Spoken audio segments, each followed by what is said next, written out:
Praise the Lord, pinagpalang araw po sa inyong lahat. Our topic today is Victory Takes Desire. At mababasa po natin ang scripture na pinagmumulan ng atin pong pagbubulay-bulayan sa mga oras na ito ay sa Book of Psalms chapter 37 verse 4. Sabi po sa English version, "Take delight in the Lord, and He will give you the desires of your heart." Sa Tagalog, magandang balita Biblia, kayawi mo hanapin ang kaligayahan. At ang pangarap mo ay iyong makakamtan. Pinagpala po ang banal na salita ng Panginoon. Shall we pray? Heavenly Father, Lord Jesus, Holy Spirit, kami ay nagsusumamo sa inyo na inyo kaming basbasan, bigyan ng karunungan pangunawa sa aming pong pakikinig ng iyong salita. Anoint us, Father, and let your name be exalted, be glorified, Lord. Umangat ang aming pong pananampalataya, lumalim ang aming pong pagkakilala sa inyo, at kayo ang maluwalhati. I declare victorious service in Jesus' name. Amen. Praise God. Victory takes desire. Alam niyo po, if you delight yourself in the Lord, kapatid, God will honor you. Amen? Plano ng Diyos that you should live the extraordinary life na inilaan niya para sa iyo at para sa akin.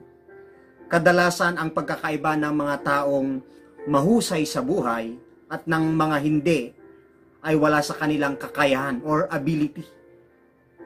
The difference is in their level of desire. Ang pagkakaiba, kapatid, ay nasa kanilang antas ng pagnanais. Ang mayaman gusto pang gumaling. Ang mahusay gustong gumaling na gumaling. At gusto pang matuto sa maraming bagay, kaya nagsasaliksik sila, nag-aaral pa sila lalo. Pero ang mga hindi, ito po yung kailangan mo pang itulak. Kailangan mo pang i-push. Kung ikaw ay Kristiyano, gusto ng Diyos na ikaw ay umunlad, umangat at magtagumpay sa buhay. When you have a strong desire for something, you will reach down inside yourself and give out more effort than you ever thought you could. That's what desire does, kapatid. It pushes you beyond what you think you can do. Amen? Anuman ang strong desire ng puso, kayang-kaya mong maabot, kapatid. Magbigay ka lang ng more effort, pagsisikap, upang makamtan ito. Ito ang nagagawa ng desire or pagnanais. Itutulak ka nito ng higit sa kung ano ang iniisip mong magagawa. Lahat tayo ay makakamit at makakagawa ng higit sa inaakala natin magawa, kapatid. It's a matter of how much desire we have. Gusto natin magtagumpay sa buhay pero wala tayong ginagawa. Pagkagising na umaga, nandun ka agad sa umpukan na maraming nagkakapihan. Kwentuhan dito, kwentuhan doon. Pero yung may mga strong desire na talagang umangat at magtagumpay sa buhay, sila na po yung mga nagpre-prepare, tinatawagan ang kanilang mga contacts. Kaya malaki po ang difference, kapatid, ng gustong magtagumpay at hindi. Amen po. I hope na ito ay maunawaan po natin. Habang tinitignan natin ang marami, nakikita natin ang mga taong naghahangad ng isang bagay, ngunit hindi ito nakukuha. It takes effort required to achieve what you want, kapatid. Ang tagumpay ay nangangailangan ng matinding pagnanais upang makamit ito. Tama po. Mahalaga, kapatid, ang pagpapasya, paghakbang. Dapat may ginagawa tayo. Huwag tayong manatili sa kinalalagyan natin. Get up, rise up, and take your promised land. Amen po. Sinabi ng Panginoon sa mga Israelita, Deuteronomy chapter 1, akyatin na nila, puntahan na nila yung lupang ipinangako, yung promised land para sa kanila. Pero hindi sila sumunod. Ang nangyari, umabot po sila ng 40 years in the wilderness. Makikita din po natin sa tagpo sa Biblia na yung sa 2 Kings chapter 7. Kaya mayroon pong 4 na may ketong doon. Nag-usap-usap sila. Bakit nakaupo tayo rito at naghihintay na lang ng kamatayan? Kung papasok tayo sa lungsod, tiyak na mamamatay tayo sa gutom doon. Kung mananatili naman tayo rito, mamamatay rin tayo. Mabuti pa'y pumunta tayo sa kampo ng mga taga-Syria. Kung hindi nila tayo patayin, mabuti. Kung patayin nila tayo, matatapos ng ating paghihirap. Pero alam niyo po, nagsumikap itong 4 na ito na pumunta doon sa tolda, sa kampo ng mga taga-Syria. At sa kanilang pagpunta doon, wala na ang maraming mga tao. Nakita nila ang maraming mga ginto pilak at mga ari-arian. Yun ay sinamsam nila 3 araw. And praise God, sila ay pinagpala. At ang maganda po doon, okay? Sabi nila, hindi mabuti na ito'y sarilinin lang natin, sabi nila. Naging pagpapala pa sila sa marami. Kaya sa buhay po natin, pinagtatagumpay tayo ng Panginoon upang maging pagpapala tayo sa marami. Amen po. Hallelujah. God gives us choice. Blessing or cursing. Life or death. Sabi ng Deuteronomy.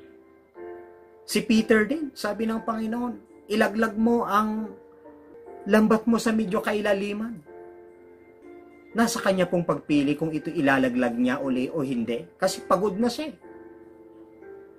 Magdamag siya ng isda pero wala silang nahuli. Pero dahil sinabi ng Panginoon, ginawa niya ito. Then, naranasan niya ang maraming huli. Praise God. Desire is necessary for winning, kapatid. Kagaya po ni David. When he faced Goliath, sabi ni Haring Saul, hindi mo kaya yan. Ang bata-bata mo pa. Pero dahil may desire siya na labanan, dahil hinahamak ang pangalan ni Yahweh, ang Panginoon ng Israel, talagang nilabanan niya si Goliath. At siya'y nagtagumpay. Kung mayroon tayong strong desire sa isang bagay, talagang pagsusumikatan natin gawin. Amen po.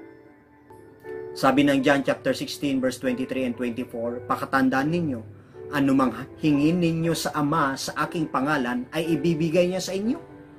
Hanggang ngayon wala pa kayong hinihingi sa Kanya sa aking pangalan.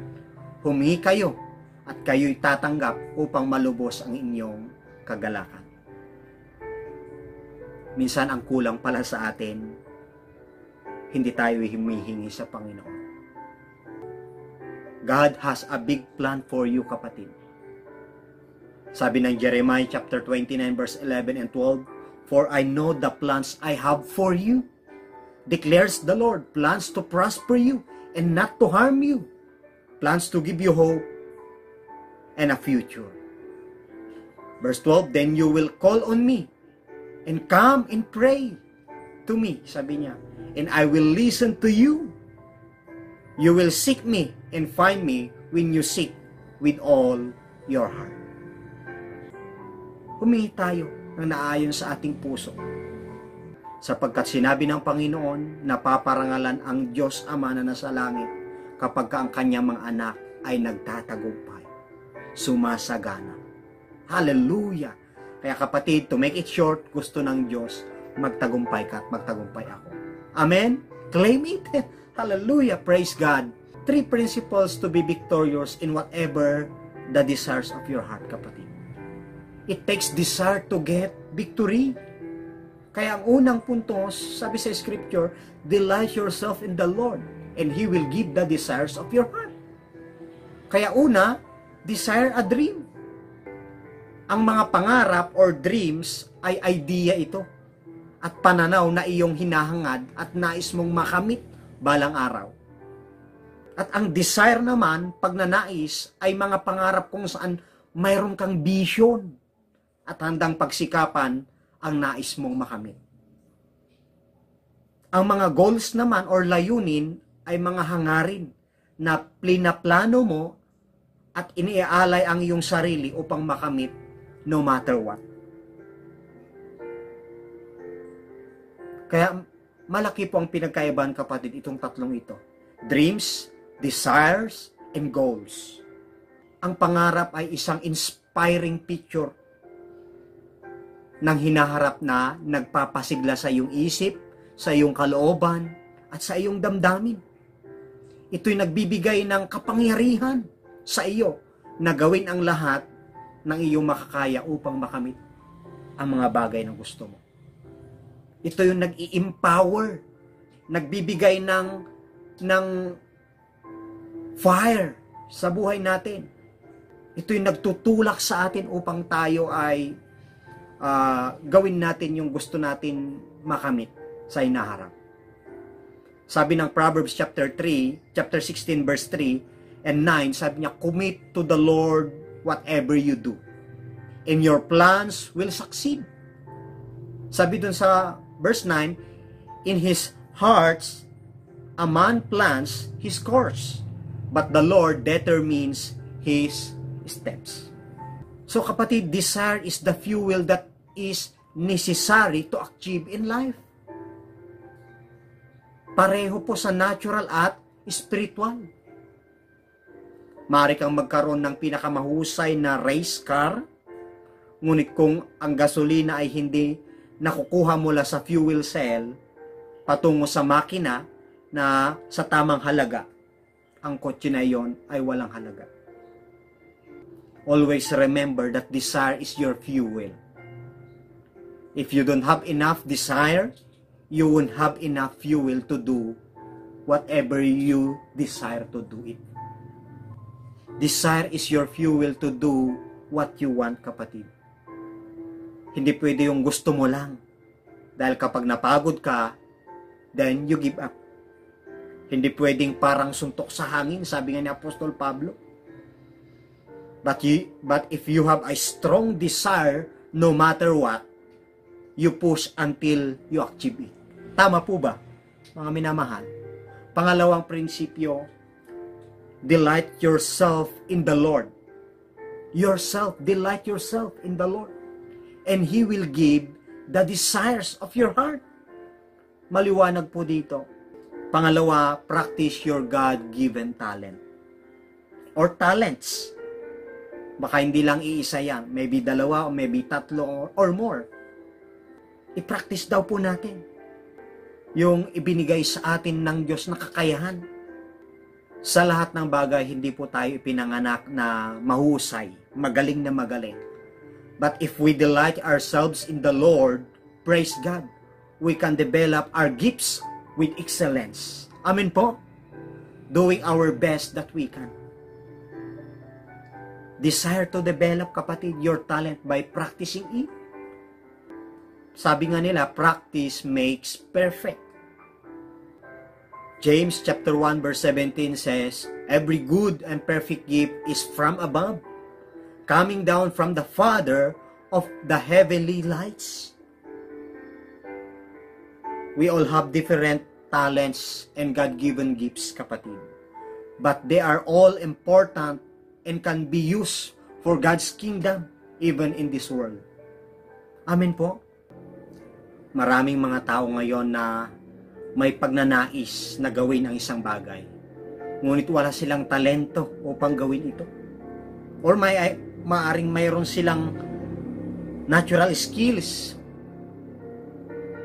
or tinatawag natin likas na talino, ngunit hindi nila ito nade-develop. Kung nawawala ang pagnanais o talento, hindi nila matutupad ang kanilang layunin, ang kanilang goals in life. So, ano ang gagawin mo, kapatid, kung mayroon kang pagnanais na gawin ang isang bagay, ngunit kulang ka sa talento, kakayahan? You can learn how to do it, kapatid, by studying. You can take a class or have some teach to you. Kaya kailangan natin ang magme-mentor sa atin, Sa larangan ng pagnenegosyo, pwede kang maghanap ng mentor. Sa pagpapastor, sa paglilingkod sa Panginoon, we need mentors, teachers, professors, for us to be educated and equipped by the grace of God. Amen po? Hallelujah! Ang isang tao ay nagiging isang singer sa pamamagitan ng pagsasanay at pagsasanay. By practicing and practicing and practicing. Ang isang taong mahusay tumugtog ng piano ay malamang na naglaan na ito ng libu-libong oras sa pagsasanay. Kaya na-develop na siya. Because of your desire to excel and you are willing to do what was necessary to become what you wanted to be, yan ang magandang bagay. Mayroong ilang mga tao na may talento at kaalaman, ngunit wala silang desire o pagnanais. Napansin mo na ba ito, kapatid? Na ang iyong energy level ay bumababa sa level na iyong pagnanais. And that can affect the amount that you actually accomplish. Nasubukan mo na ba, kapatid, minsan sa isang bagay na ginagawa mo, madali kang mapagod? Kahit gawin mong paulit-ulit, ramdam mo pa rin ang pagod. Maybe your level of desire is not there. At sa ibang bagay naman na gawain, you put effort and energy to do everything, pero hindi ka napapagod. Kasi nandun yung passion mo, nandun yung puso mo eh. If you have the ability and skills to do what you want to do, how big is your desire, kapatid? Gaano kalaki yung pagnanais mo? Your desire to make something happen means that you will do whatever is necessary for it to become a reality. Maaari tayong magkaroon ng kaalaman at pagnanais, ngunit kailangan din nating manalangin sa Panginoon. Nabigyan tayo ng pagkakataon. We need to pray so that the Lord will give us opportunities. Your desire is the determining factor for the level on which you will live, both spiritually and naturally. Maaari kang magkaroon ng talento at kaalaman, but desire is the fuel that will fire you and drive you to achieve what you want.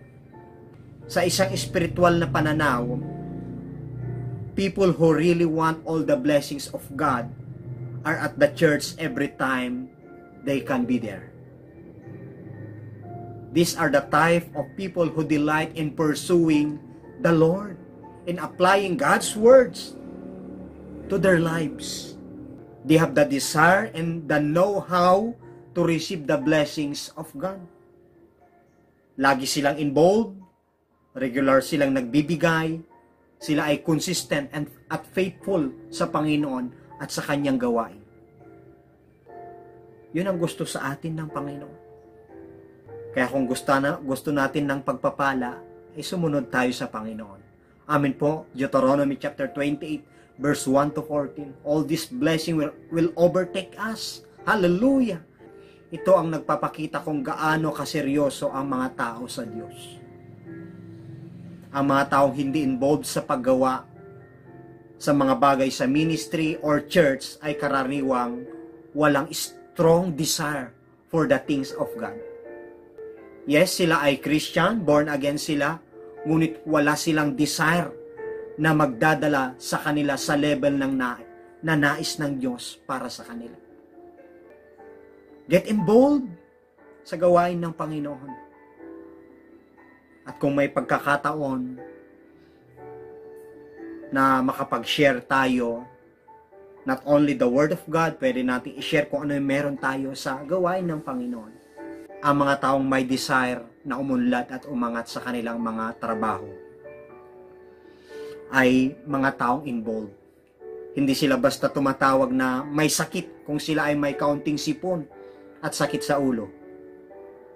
Nandyan sila and dedicated dahil gusto nilang ma-promote. Sa paglilingkod din sa Panginoon, makikita din yung puso, yung strong desire ng bawat isa. May nakakita man o wala, sinishare natin, ibinabahagi natin ang salita ng Diyos. Nagpapakita pa rin po tayo ng magagandang bagay. Ika nga, binabantayan natin yung integridad natin bilang isang alagad o anak ng Panginoon. Amen po? Hallelujah! They don't want to stay sa parehong antas. Ito yung mga may strong desire. They want to advance to the next level of benefits and pay scale. If there is an opportunity for advancement at their place of work, they have a desire to push themselves forward. Ito yung mga naghahanap pa ng seminar na pwede pa silang ma-educate, ma-enlighten sa mga bagay-bagay. Kapatid, kung yan ay kailangan na kailangan mo, do it. Panampalatayanan mo. Applying the principle of God's Word will bring result in both the spiritual and natural worlds. The same principle that makes us successful in the spiritual area will make us successful in the natural area, kapatid. So, ini-encourage tayo ng Bible na tayong mga Kristiyano na maging faithful stewards tayo of God-given gifts. Ang paggamit na iyong mga talento para sa Diyos ay makatutulong sa iyo na makahanap ng may layunin na gawain at ibahagi ang pag-ibig ng ating Panginoon. Depende yan sa kung ano ang iyong mga regalo. Malamang gagamitin mo ang mga talentong iyan sa iba't ibang paraan. Of course, para po sa ikabubuti. Romans chapter 12 verse 6 says, in His grace, God has given us different gifts for doing certain things well. Using your God-given talents to serve God, kapatid. And to serve others. Be a blessing, kapatid. The Bible reminded us in 1 Peter chapter 4 verse 10. Each of you should use whatever gift you have received to serve others. Makikita po natin doon sa Romans chapter 12 verse 6, verse 7 hanggang sa mga sumusunod. Kapatid, hindi ka nabubuhay para lang sa iyong sarili. Tama po ba? Let's be channel for many, maging pagpapala tayo sa marami. Amen? Hallelujah! Pangatlong prinsipyo, take delight in the Lord. Delight means extreme pleasure or satisfaction. Delight means something that gives great pleasure, a high degree of gratification. Kung hagarin ng ating mga puso ay mamuhay sa extraordinary level na mayroon ang Diyos para sa atin, if we're hungry for it, pinakikita sa atin ng Scripture the way to achieve that desire. Delight yourself in the Lord and He will give the desires of your heart. The key to receiving our desires is delighting ourselves in the Lord. Paano natin ito magagawa, kapatid? Sa paghahanap sa Kanya.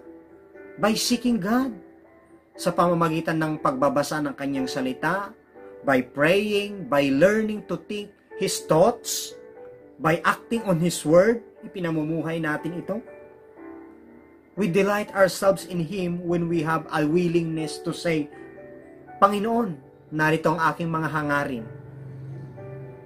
At ito mismo ang nais kong gawin. Lord, help me. Anoint me. Empower me. Give me strength and wisdom. Let's acknowledge God and recognize God sa mga bagay na ito. At naniniwala ko, pananagumpayin tayo ng ating Panginoon. Na sinasabi mo, Lord, hinahanap kita upang ipakita sa akin kung ano ang gagawin mo at kung paano ito gagawin. Like David, maraming beses siyang kumukonsulta sa ating Panginoon sa kanyang mga gagawin. Tularan po natin ito, kapatid. When we delight in Him sa kanyang mga paraan at sa kaalaman na siya ay may mabubuting plano para sa atin, our desires will line up with His desires. Amen? And we will begin to expect and receive the level of blessings He has for us. The good things of God will come to us when we have a desire to delight ourselves in the Lord. Bagamat may ibang mga tao na ang kanilang mga desire ay nakakasira or nagpapahamak sa kanila, ibig sabihin, ito ay hindi kalooban ng Diyos. Sa umpisa pa lang naman, alam na natin kung will ni Lord o hindi. O maybe kagustuhan lang natin. Kapatid, napakahalaga na malakaran natin ang kalooban ni Lord, ang kaparaanan ng Diyos, at ang salita ng ating Panginoon. If you have a desire that you know is from the Lord, don't be afraid to begin. Start doing what you need to do to accomplish it. Delight yourselves also in the Lord, and He shall give you the desires of your heart. Since it is human nature to battle against self-worship, na tayo makilala, matanyag, we are tempted to focus on the latter half of this verse, which seems to promise that God will give us whatever our little hearts desire. Sabi, kay Yahweh mo hanapin ang iyong kaligayahan at ang pangarap mo iyong makakamtan. Every good thing that gives us pleasure ay dapat na ito'y nagbibigay ng kaluguran at kaluwalhatian sa Diyos. Delighting in God means delighting in His love and delighting in the fact that He cares and protects us. Amen po. For me, delighting in God means to pursue my intimate relationship with God. That's it. Para po sa akin. Keep delighting in the Lord, kapatid. Sa Kanyang pagliligtas, sa Kanyang biyaya, at sa Kanyang pagmamahal. As you delight in Him, He becomes the only desire of your heart. Ngayon, ang tanging hinahanap at hangad ng iyong puso ay ang mabigyang kaluguran at mabigyang kalwalhatian ng ating Panginoon.